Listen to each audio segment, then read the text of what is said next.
ಭಾರತೀಯ ಸಂಸದೀಯ ಇತಿಹಾಸದಲ್ಲಿ ಅಚ್ಚರಿಯ ಬೆಳವಣಿಗೆಯೊಂದು ನಡೆದಿದೆ. ಕಳೆದ 36 ವರ್ಷಗಳಲ್ಲಿ ಇದೇ ಮೊದಲ ಬಾರಿಗೆ ಕೇಂದ್ರ ಸರ್ಕಾರ ಮಂಡಿಸಿದ ಸಂವಿಧಾನ ತಿದ್ದುಪಡಿ ಮಸೂದೆಯೊಂದು ಲೋಕಸಭೆಯಲ್ಲಿ ಸೋಲು ಕಂಡಿದೆ.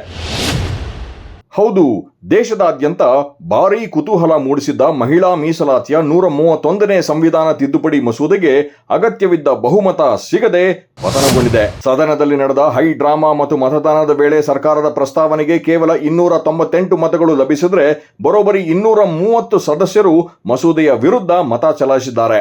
ಸಂವಿಧಾನ ತಿದ್ದುಪಡಿ ಜಾರಿಯಾಗಲು ಬೇಕಿದ್ದ 3/2 ಬಹುಮತಕ್ಕೆ ಕೇವಲ 54 ಮತಗಳ ಕೊರತೆ ಉಂಟಾಗಿದ್ದು ಮೋದಿ ಸರ್ಕಾರಕ್ಕೆ ದೊಡ್ಡ ಮಟ್ಟದ ಮುಖಭಂಗವಾಗಿದೆ. ಈ ಐತಿಹಾಸಿಕ ಜಯದ ಹಿಂದೆ ವಿರೋಧ ಪಕ್ಷದ ನಾಯಕ ರಾಹುಲ್ ಗಾಂಧಿ ಅವರ ಸಂಘಟಿತ ಹೋರಾಟದ ಶಕ್ತಿ ಇದೆ. ಇಂಡಿಯಾ ಮೈತ್ರಿಕೂಟದ ಎಲ್ಲಾ ಪಕ್ಷಗಳು ಒಗ್ಗಟ್ಟಾಗಿ ಸರ್ಕಾರದ ನಿಲುವನ್ನು ವಿರೋಧಿಸಿವೆ. ಮಹಿಳಾ ಮೀಸಲಾತಿಯೊಳಗೆ ಒಬಿಸಿ ಮಹಿಳೆಯರಿಗೆ ಒಳ ಮೀಸಲಾತಿ ನೀಡಬೇಕು ಮತ್ತು ಕ್ಷೇತ್ರ ಪುನರ್ವಿಂಗಡಣೆಯ ನೆಪದಲ್ಲಿ ದಕ್ಷಿಣ ಭಾರತದ ರಾಜ್ಯಗಳಿಗೆ ಅನ್ಯಾಯ ಮಾಡಬಾರದು ಎಂಬ ವಿಪಕ್ಷಗಳ ಪಟ್ಟು ಈಗ ಸರ್ಕಾರದ ಮಸೂದೆಯನ್ನೇ ಬದಿಗೆ ತಳ್ಳುವಂತೆ ಮಾಡಿದೆ.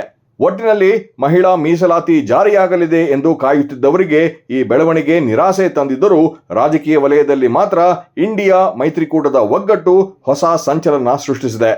ಮುಂದಿನ ದಿನಗಳಲ್ಲಿ ಈ ಮೀಸಲಾತಿ ಸಮರ ಯಾವ ಹಂತಕ್ಕೆ ತಲುಪಲಿದೆ ಎಂಬುದು ಈಗ ಇಡೀ ದೇಶದ ಕುತೂಹಲಕ್ಕೆ ಕಾರಣವಾಗಿದೆ.